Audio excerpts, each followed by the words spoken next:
You know, unfortunately, you are probably used to seeing videos on social media platforms that are so overly edited, deeply fake, these like inauthentic, performative versions of what you imagine these people must be like that you're like, I would literally sooner delete Instagram than watch another fucking reel. You know, it is deeply unfortunate that at this point, social media and social media content has become synonymous with fake. And that's because largely the stuff that you're seeing on Instagram, TikTok, even YouTube doesn't feel real. It's overly edited, it's overly produced, it is all about the editing and the flash and getting you in, as opposed to just real connection through the screen where you feel like the creator is just being themselves, just being authentic. And then let's flip the scenario for a second, because imagine you yourself want to create content. You're interested in building or growing a personal brand on social media. I mean, I would fucking love that for you. But the scariest part of that is if you start to create content and you begin and you continue to share this fake version of yourself, you're stuck. Because the moment the real you starts to come through and it is confusing or disingenuous for your audience, they're out. They have now lost trust in you, this person that they were beginning to like and learn about. The irony being, of course, that they weren't learning about you. They were learning about this version of yourself you were sharing on camera because that's who you think they want you to be. So why not let's just skip the months and the years of you sharing this false, people-pleasing version of yourself, and instead I will just show you how to share your authentic self on camera. So let's put the person back into personal brand and build you one that you fucking love and that your audience becomes obsessed with. Now, I come by this naturally because my name is Justin Schumann and human is literally inside of my last name. So that's what I'm here to do on YouTube, on TikTok, on Instagram. Just help you figure out who the fuck you are and how to then be that version of yourself. I was just on a TikTok live and I was saying that if what I can do for people is help them to understand the internal experience of what it means to be them and minimize the distance between that and the experience that other people have of them in the external sharing and performance of self, I've done my job. I've done what I've come here to do. Because it's the gap between those two things, what it feels like to be you and what it means to actually be you out here, that is make or break for leveling up in your life, for building healthy and authentic relationships. So lesson number one, because this is not just about being yourself in your content. Now, I don't know if you can hear this, but there is an actual like New Orleans style band playing just outside my window because of course they are on July 10th at 9:09 p.m. So if in the background there's a faint Mardi Gras parade going on, no, that's not your imagination. It's just real life. Anyway, what we're talking about is not just about content creation. I'm not just saying it's good to be yourself in what you create to post on Instagram or TikTok. I'm saying it is deeply beneficial to you in your life to learn how to be your fucking self in the content you create. I am telling you that it is deeply beneficial to you to learn what it even means for you to be authentic, period. And I'll quickly just share a little bit of my story. I'm from Long Island, New York, so I'm a New York native. And I was a really smart, really rambunctious, outgoing kid. I didn't know I was gay in third grade because fucking I didn't know yet, right? But the third grade boys, yeah, well, they thought they knew. So I think I was first called gay in third grade. Awesome, we're really setting little Justin up for success. But your self-esteem as a kid takes a real hit when someone, another kid or an adult, points out something about you that they think is different or undesirable, not good. And you didn't realize that this trait was bad at all to begin with because you came into this world as this beautiful blank chalkboard as a sweet angel baby child. And now someone in the world says, hey, that thing about you, that's not good. And so you learn to start hiding aspects of yourself and creating this people-pleasing version of yourself, the version of yourself you think the world wants you to be basically pleasant and present, to never be too much, to never be over the top. And that was me. I got very good at being the overachiever who people recognized for what I did, but not for who I was, and that was by design. I didn't want people to really know me. But the more effort you put into keeping people out and to keep people from getting to know you, the price you pay is you also don't really get to know yourself. So it took decades for me to even start on this journey. And something that really catapulted it forward was in 2015, I lost my sister in a car accident. Deeply tragic. I don't ever know how else to say it because it's like that sentence placed next to any other sentence. They're both two sentences. One just lands with like a fuck ton more weight. It's awful, traumatic, unexpected, naturally, and it changes you, and it changes your experience of the world and your awareness that somebody could be gone in a second. And if that's true, well then we have to make this matter. We have to. Life just becomes this game that could end at any moment without our permission. So we have no time to waste. And I would say it wasn't really till the pandemic when I started to ask a lot of these big questions of myself and what I wanted in this world. The pandemic hit and I was all of a sudden on a break from the Broadway show that I was in. I was in Tina the Tina Turner musical on Broadway. And I didn't know who I was without my work. And so I did a lot of deep soul searching and road tripping and some very subtle psychedelics during the pandemic. And when I came back to Broadway, I was determined to figure it out. And what did I do? I jumped on social media. I started creating on TikTok. And I kid you not, because I think this can sound so paltry, because what could content creation really do for you in terms of self-discovery? It changed everything for me. And the thing that really changed it was showing up and saying my name and introducing myself as Justin Schumann and saying it with confidence. And whether I always believed it or not, I was able to get on camera and say it. And that confidence started to sort of permeate back into my real life, and everything started to change.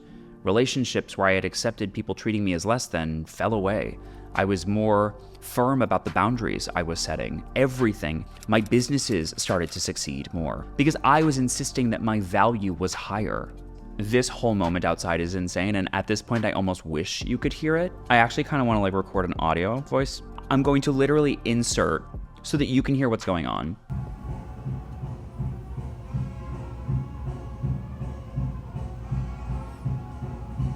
But unhelpful, marching band. I'm trying to record a YouTube video. You couldn't make this up if you tried. How'd your recording session go? Oh yeah, it was thwarted by a trumpet. At least they're good. At least they're good. And honestly, it's fucking like 90 plus degrees in New York City these days. If this is what brings the people outside joy, who am I to Grinch their joy? Okay, they're done for a second. Let's keep going. What I'm really saying is that TikTok and content creation became this outlet for practicing being this version of myself that I always wanted to be. This proud, loud, maybe a little too much, but always honest, always transparent, always communicating with generosity and love the value that I have to share, and really fully taking up space and inhabiting my own life. And like I said, once you practice being yourself enough, once you practice saying your name with confidence, there's just no way that that doesn't, through osmosis, inform who you show up as in your life. So a long lesson, but a reminder that this conversation does not start or end with content. Content is simply this vehicle for doing this beautiful self-discovery and self-exploration, for which there are rewards, because you can build a brand that monetizes. You can build an audience that adores you. You can get brand deals and sponsorships. You can leverage the connection with the people who start to follow you because they know, like, and trust you to do pretty much anything you want. Impact, influence, agency, autonomy. It is a really cool thing. It's not easy, but it's really fucking sweet when it happens. And you're watching this video, and I hope you've either already clicked subscribe or you're about to right now. Please click it. So we are going to get you there. So lesson 2, say you're like, I'm interested. This sounds awesome. Where do I sign up? How do I start? Well, I would say, great, whip your phone out, hit the big red button and just start talking. Guaranteed, that act will paralyze you. It will be so awkward for you to see yourself on screen. You will become deeply self-conscious. You will hate the way you look. You will hate the way you sound. This is natural. So if the thought of even doing that sends shivers up your spine, well, shiver me timber, my sweet baby, that is expected. Because really what you have to do is just exposure therapy. People ask me all the time, well, how do I just get started? How do I get started? And I'm like, I wish I had a better answer to this question. Because bitch, just start. The willingness to start, despite the fear, despite how uncomfortable it makes you feel, is the hardest dive off the cliff you're going to take in this journey. But it is the definition of cannonball in the pool, dunk your head under, rip off the band-aid, bitch. It's uncomfy, but try it. What you should remember is that you're not used to seeing yourself be yourself. So give yourself a goddamn break. You don't exist as a fly on the wall of your own life. This is new. This is different. Of course, it's going to be uncomfortable. I think there's this expectation of perfection because you watch these creators and they're not all unrealistic or fake or overly produced. Some of them are actually pretty fucking good at what they do, but it does sort of set this bar that, well, this creator or Justin always seems to have the right words. When he speaks, it just comes across articulately and he can like say his point. Yeah, bitch, because you're not seeing the raw footage. This is edited together. How many times have I said the last 3 sentences? Well, actually only once for those. But there's a lot of things that I say like 7 or 8 times just to get it right the way that it flows out of my mouth, to make it sound exactly, to have it accurately reflect, to have it accurately reflect the thoughts going through my head. There are no right words. There are no wrong words. There are just the words that you have. So just try it. Put yourself on film with no intention of posting it. Just give it a whirl. You're gonna hate it. Let's get it over with. And lesson 3, and yes, these are all just big, overarching lessons that, of course, I could teach entire workshops around. And in the Human Approach, my online community, we talk about this stuff every single week. And there are courses inside to walk you through the step-by-step of getting over your fear of social and figuring out what your story is, and then crafting your personal brand, and then how to monetize it, all of the good stuff. This is an overview. They are back and in rare form. Fucking get on with your bad self, Tuba man. For lesson 3 though, ultimately, how do you build a brand and an audience surrounding being yourself? Well, this comes down to the idea of relatability. And I know that word might strike fear in your heart because you have this belief that you aren't inherently relatable, that your story is boring. No one would want to hear about your day-to-day life because nothing exciting happened. Well, one, if you think you're boring, then I really have no reason to disagree with you, so we have to shift that narrative because I am not here to watch boring content. And you're not here to create boring content, let's be honest. That would be existing as this apologetic, people-pleasing version of yourself still, who hides everything special about them because you don't want to stand out. Bitch, if you're going on this journey, you're basically saying, I want to stand out. So that's a commitment you need to make to yourself right now. The irony being that instead of distilling your message to the point of bland vanilla ice cream where they forgot to put in the sugar, so it's basically, I don't know, like butter, who knows, sour cream? No, that's not right. Anyway, the answer is not simplifying your message until it means nothing. That does not make you relatable.